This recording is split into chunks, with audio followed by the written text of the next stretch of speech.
The first morning the artillery landed close enough to rattle the windows, she understood that the city she had known was finished. It was not destroyed yet, not flattened or burned beyond recognition, but the rhythm that had held it together, school bells, shop shutters, tram lines, evening lights, had already broken. The sound did not come as a single explosion but as a heavy tearing noise, as if the ground itself were being pulled apart somewhere beyond the river. She stood in the kitchen holding a cup of water and waited for the shaking to stop, then waited longer, because experience taught her that nothing ever came only once anymore. Her apartment was on the third floor of a concrete block built after the last war, a building meant to be practical rather than beautiful. The stairwell smelled of damp and old cooking oil. The walls were thin, and she could hear her neighbors moving or sometimes not moving at all, which was worse. When the shelling stopped, there was a brief silence, unnatural and tight, followed by the distant barking of dogs and the creak of metal somewhere in the courtyard. She placed the cup on the table without drinking. Water was becoming something to measure, not something to enjoy. By noon the electricity was gone.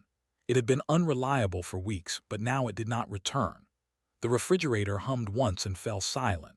She opened it and stared at what remained: half a loaf of bread wrapped in paper, a jar of pickled vegetables, a small block of cheese already sweating in the heat.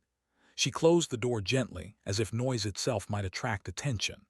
Outside, smoke rose in thin gray columns from several parts of the city, drifting slowly because the wind was weak.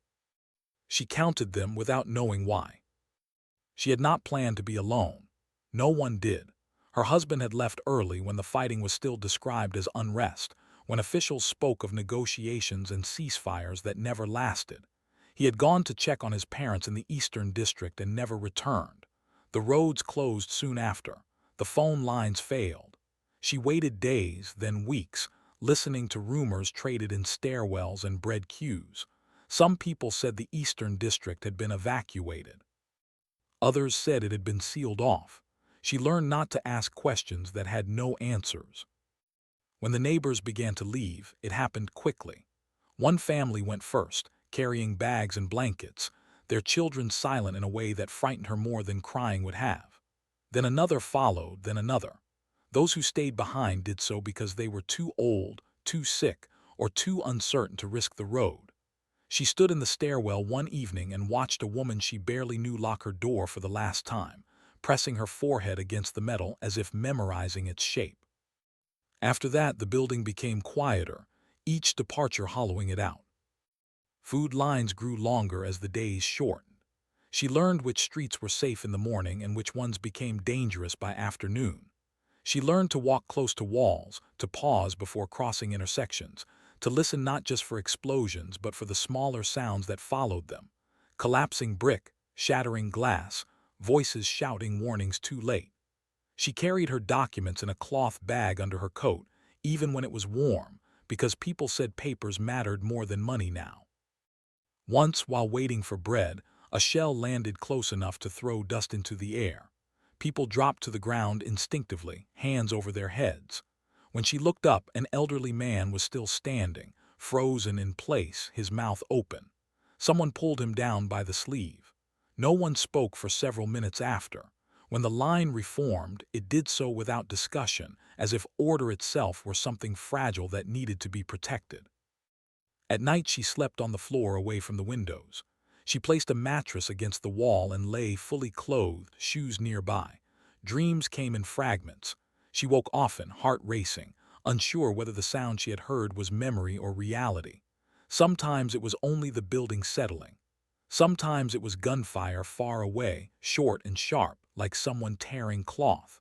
She learned to tell the difference because learning meant survival. The radio became her only connection to anything beyond the neighborhood. When it worked, it spoke in careful language, avoiding specifics, announcing advances and withdrawals without maps or explanations. When it did not work, the silence felt heavier than the shelling. She kept spare batteries wrapped in cloth in a drawer, touching them occasionally to reassure herself they were still there. Small certainties mattered. Winter arrived early that year, or perhaps it only felt that way because the heating never came on. She sealed the windows with tape and cloth, blocking drafts as best she could. She burned old notebooks and broken furniture in a small metal container on the balcony, watching the smoke rise straight up into the cold air. Each object she burned had once been useful, or at least familiar. She tried not to think about what she would burn next. There were days when she did not leave the apartment at all. The streets below would be empty, a sign that something was wrong. She sat in the dark, wrapped in blankets, counting time by the way the light shifted behind the taped windows. Hunger was a dull ache now, something she could ignore if she stayed still. Thirst was harder. She melted snow in pots when the water stopped running, filtering it through cloth the way someone had shown her once in a shelter. It tasted of metal and ash, but it kept her alive. Once a group of soldiers passed through the courtyard. They were young, their uniforms mismatched, their faces smeared with dirt. One of them looked up at her balcony and raised his hand, not in greeting, but as a warning to stay back. She stepped away from the railing slowly. After they left, she noticed footprints in the snow leading nowhere in particular, crossing and recrossing as if the ground itself had been confused by their presence. Loneliness did not arrive all at once. It grew gradually, filling the spaces left by other people. At first it was only an absence of conversation. Then it became the absence of footsteps, of doors opening and closing, of someone else's radio bleeding through the walls. She began speaking out loud to herself, narrating simple tasks to break the silence. It helped, until it didn't. One afternoon she found a notebook she had forgotten about, blank except for a few pages at the back. She began writing down what she did each day, not thoughts or feelings, just actions. Fetched water, waited for bread, heard shelling to the north. It made the days feel more solid, as if recording them prevented them from slipping away unnoticed. She did not know who, if anyone, would ever read it. The first time she truly understood that no one was coming to help was when the hospital down the street closed. The windows were shattered, the entrance blocked by debris. A hand-painted sign hung crookedly on the door, unreadable from a distance. She stood across the street looking at it for a long time, aware that this was not a temporary condition. The city was no longer functioning in the way cities were meant to function. It was surviving, the way individuals survived day by day, without guarantees. That night the shelling was closer than it had ever been. Dust fell from the ceiling. She pressed herself against the wall and waited for the building to hold. When the noise finally faded, she did not move for a long time. In the silence that followed, she realized something with a clarity that surprised her. She was still alive, not because of courage or strength, but because she had adapted, step by step, without thinking too far ahead. She lay down and closed her eyes, knowing that tomorrow would demand the same thing it always did: attention, restraint, and the willingness to continue. The war had not ended. Her solitude had not lessened. But she had learned the first rule of surviving alone in a war zone: do not imagine the end. Focus only on the next hour, the next task, the next breath. By the time she stopped marking the days in the notebook, time had already changed its meaning. Morning and night still existed, but the space between them stretched and folded unpredictably, shaped more by danger than by clocks. She woke when light reached the edge of the mattress and slept when exhaustion finally overpowered vigilance. Hunger no longer arrived on schedule. Fear did not either. Both appeared when they chose. The streets became narrower, not physically, but in the way she used them. Entire blocks vanished from her routine after a single incident: a collapsed building, a sniper shot heard too close, a burned-out vehicle left as a warning rather than wreckage. She learned which routes curved just enough to break lines of sight, which walls were thick enough to shelter her if she had to stop suddenly. These decisions were not dramatic. They were quiet, repetitive, and essential. One morning, as she crossed the square near the old post office, she noticed the pigeons had returned. For weeks they had been absent, driven away by noise and smoke. Now they clustered around a patch of broken pavement, pecking at something invisible to her. She paused, watching them with an attention that surprised her. The presence of birds did not mean safety, but it suggested a pause, a thin pocket of normality. She moved on carefully, unwilling to trust signs that could be misread. Food grew scarcer. The bread distribution became irregular, announced by word of mouth rather than notice. She learned to listen in stairwells and doorways, to recognize the tone of genuine information versus rumor. When she did get bread, it was smaller, heavier, sometimes undercooked. She ate slowly, forcing herself to chew each bite until it was gone, stretching the act into something deliberate rather than desperate. She reminded herself that eating too fast would only make the hunger return sooner. There were moments when she considered leaving. Everyone who remained considered it at some point. The road west was said to be open, then closed, then open again. Stories circulated of buses that made it through and of others that did not. She packed her bag twice, then unpacked it both times. The decision not to leave was not made out of loyalty or hope, but calculation. She knew the streets she walked. She knew where to hide if she had to. The road offered no such knowledge, only distance and exposure. The weather shifted from cold to wet. Snow turned to gray slush, then to mud that clung to shoes and hems. Rain seeped through the taped windows, leaving dark stains on the walls.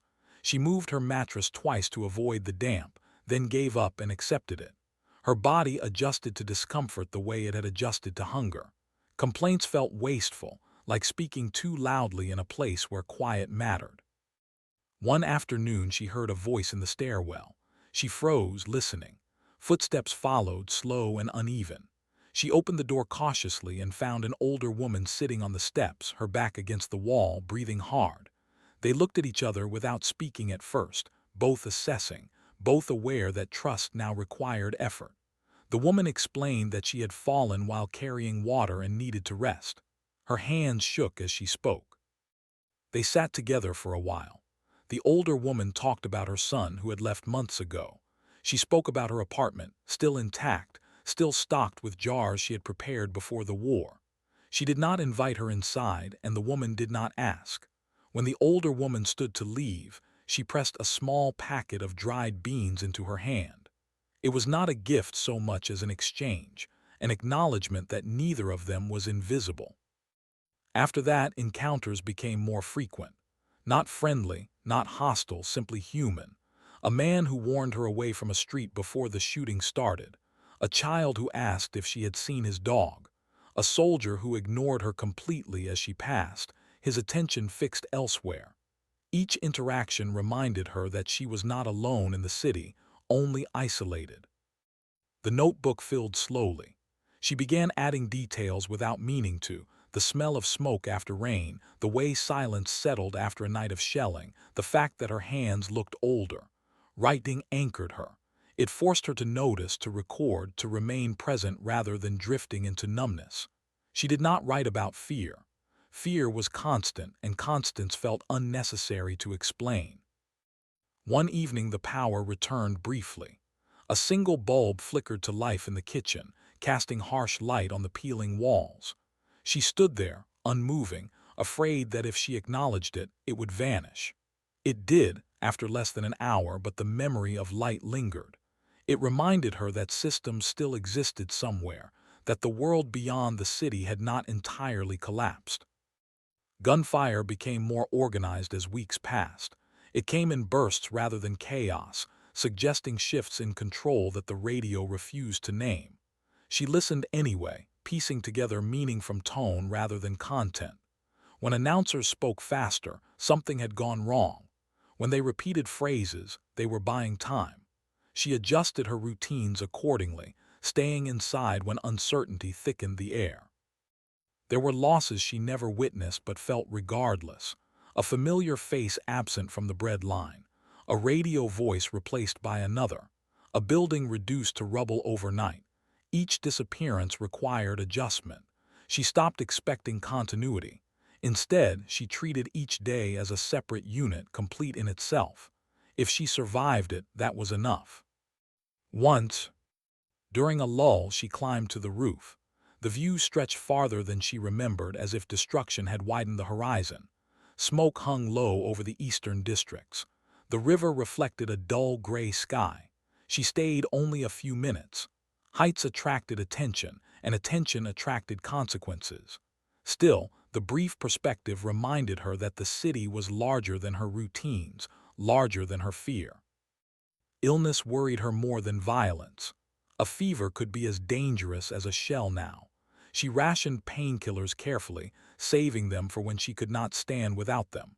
When she caught a cold, she rested more than she wanted to, forcing herself to conserve strength. Survival depended as much on restraint as on action. At night, memories intruded more often. Ordinary ones. Shared meals, arguments over nothing, the sound of traffic before it disappeared. These memories hurt in a way explosions did not. They suggested a contrast, a before and after that felt personal rather than abstract. She did not push them away. She let them come and go, trusting that resisting them would cost energy she could not spare. The day she realized she had not cried in weeks unsettled her. Tears required safety, she decided, or at least the illusion of it. Her body had learned not to waste moisture. This realization did not frighten her as much as she expected. It felt like another adaptation, another quiet shift. When spring approached, signs appeared in unlikely places. A weed pushing through cracked concrete, birds nesting in the broken window of a library. She noticed these things without romanticism.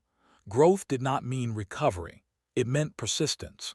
She understood that distinction clearly. One night after a distant explosion shook the building, she found herself laughing softly, surprised by the sound. It was not amusement but release, a brief acknowledgement of the absurdity of still being there, still breathing. The laughter faded quickly. She lay back down and waited for sleep, knowing that tomorrow would ask the same questions it always did, and that she would answer them the same way she always had, by continuing. By the time the city changed hands again, she recognized the shift not by announcements or flags, but by sound. The shelling altered its rhythm, heavier at first, then more deliberate, followed by stretches of uneasy quiet. The gunfire at night came from different directions. Voices in the streets carried new accents. Control was never absolute, but it was enough to force everyone who remained to adjust once more. She adapted without ceremony.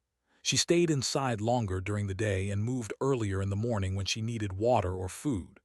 She avoided eye contact with armed men, not out of fear alone, but because attention invited questions, and questions could become problems.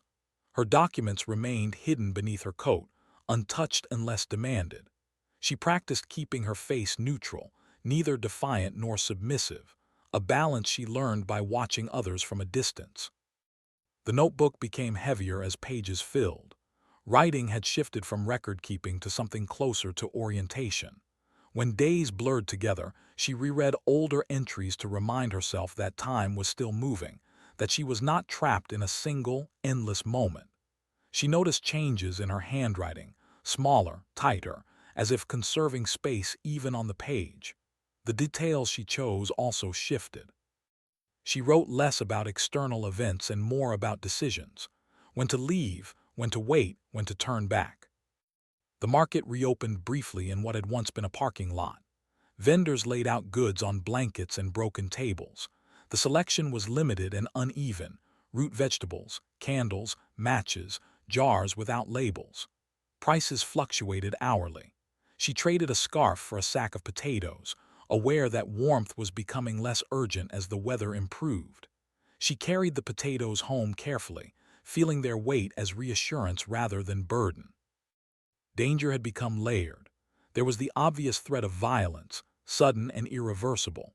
There was the quieter threat of illness, infection, and malnutrition. And there was something else she struggled to name at first: a slow erosion of attention, a tendency to drift during moments that required alertness. She caught herself once staring at a crack in the pavement while crossing an exposed street. After that, she forced herself to pause before every crossing, to breathe, to focus. Survival demanded presence. She encountered the older woman from the stairwell again, thinner now, walking with more caution. They exchanged brief words, nothing personal, nothing that suggested dependence. The woman mentioned that her apartment had been searched, though nothing was taken. She said it as one might comment on the weather. They parted without promises to meet again. Familiarity did not guarantee continuity. At night she began hearing footsteps on the stairs more often. Sometimes they passed by her door, sometimes they stopped. She learned to remain still, to slow her breathing, to become part of the building. Once someone knocked. She did not answer. The knocking did not return. She never learned who it had been or what they wanted. The not knowing lingered longer than the sound itself.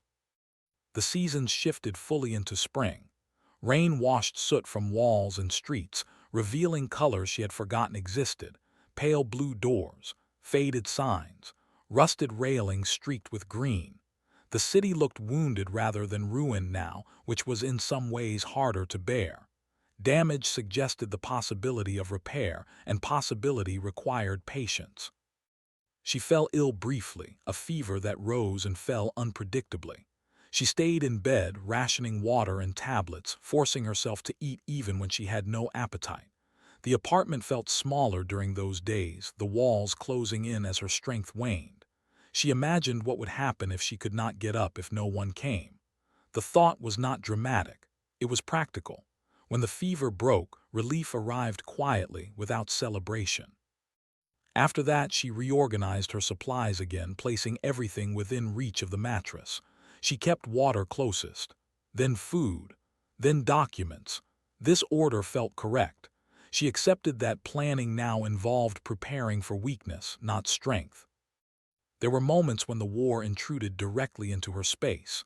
A stray bullet shattered a window in the building across the courtyard.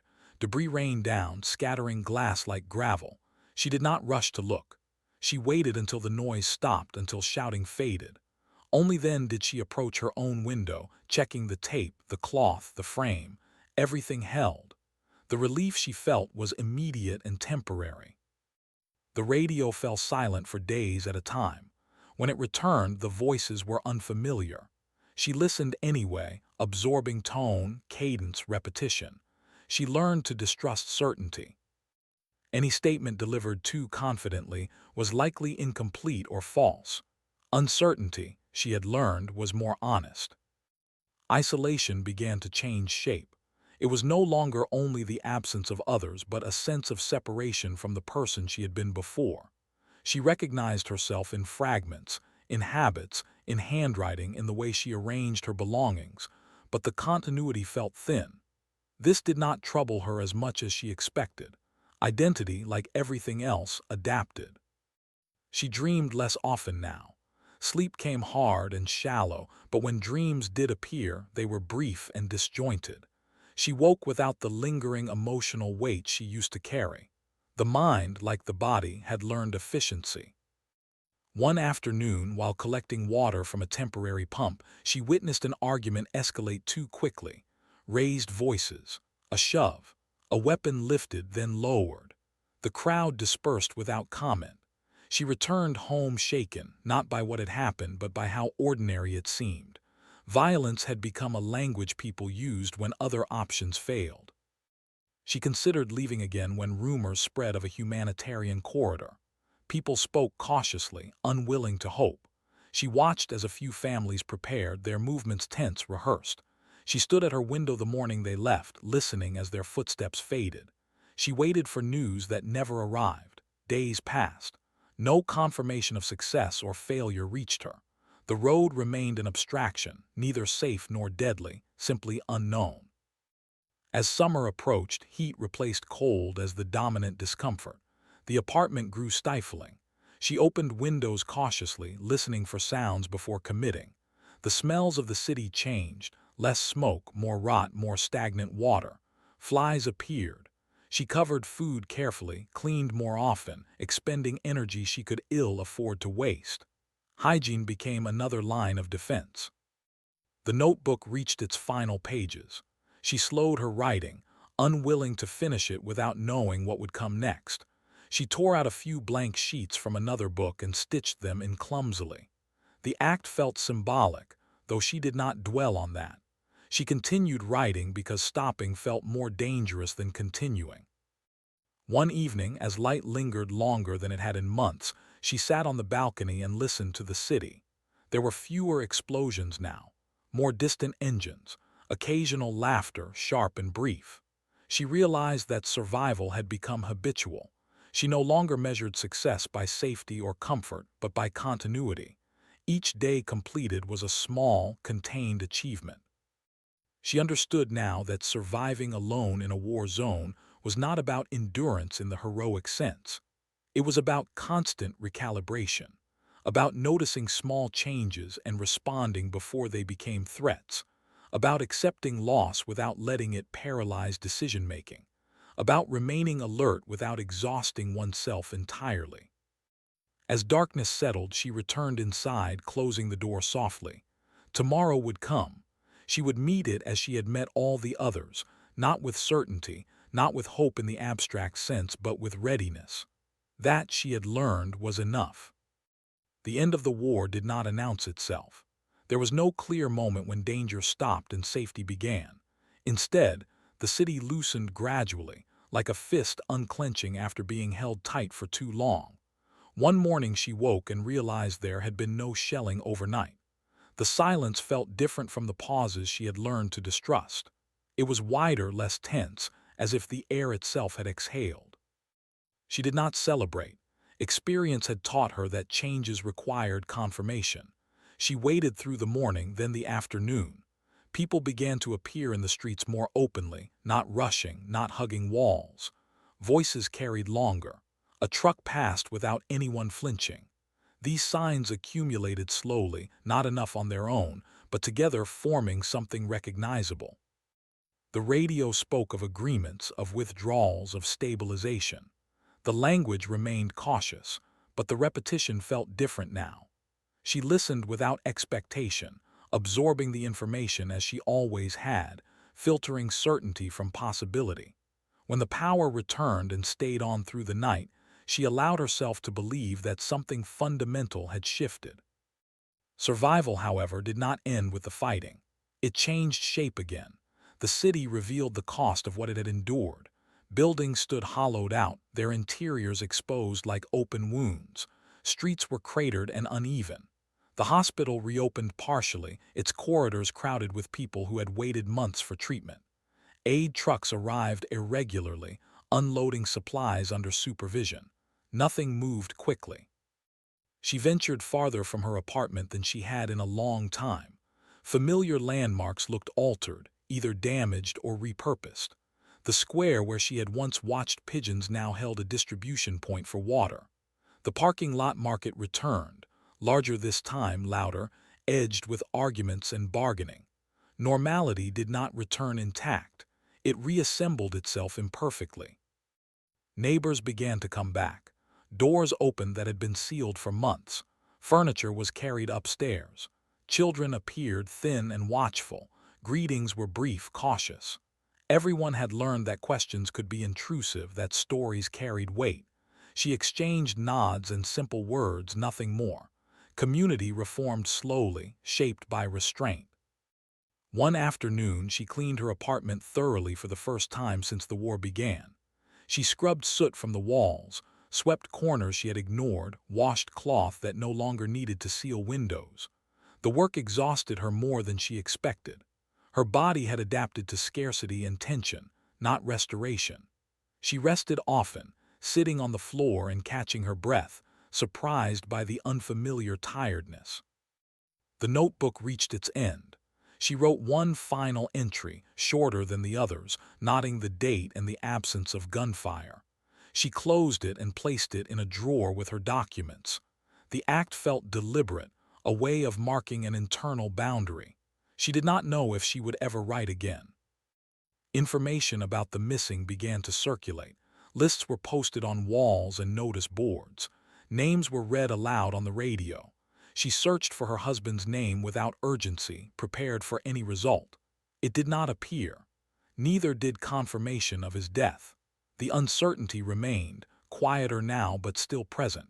She accepted it as part of what the war had left behind. Aid workers moved through the neighborhood, asking questions, taking notes. They spoke gently, but their presence made her uneasy. Survival had taught her to rely on herself, to minimize dependence. Still, she accepted supplies when offered, recognizing that refusal served no purpose now. She thanked them and returned home, arranging the food carefully, habit overriding logic. As weeks passed, routine reasserted itself in altered form. She learned the new schedules for water, for electricity, for distributions. She stood in lines that felt almost familiar. She noticed herself relaxing slightly, then correcting, unwilling to let vigilance fade too quickly. Trust returned slowly and incompletely. There were moments when the accumulated weight of endurance surfaced unexpectedly. A loud noise would send her heart racing. A sudden silence would make her pause mid-step. She understood now that survival did not end when danger receded. The body remembered what the mind wanted to leave behind. She did not fight these reactions. She let them pass, as she had learned to let everything pass. One evening, she stood on the balcony and watched the city at dusk. Lights flickered on unevenly. Smoke rose from cooking fires rather than explosions. The air smelled of dust and fuel and something else she could not name. Life, perhaps, returning without asking permission. She thought about leaving then, not as escape but as choice. Trains were running again sporadically. Roads reopened under supervision. The idea of departure no longer felt like surrender. It felt like possibility. She did not decide immediately. Decisions now deserved time. When she finally packed her bag, it was lighter than before. She left behind objects she no longer needed, things that belonged to a version of herself shaped by siege. She carried the notebook, her documents, a change of clothes. She locked the door and paused, hand on the handle, acknowledging the space that had sheltered her through the worst of it. The city did not look back as she walked away. Cities never do.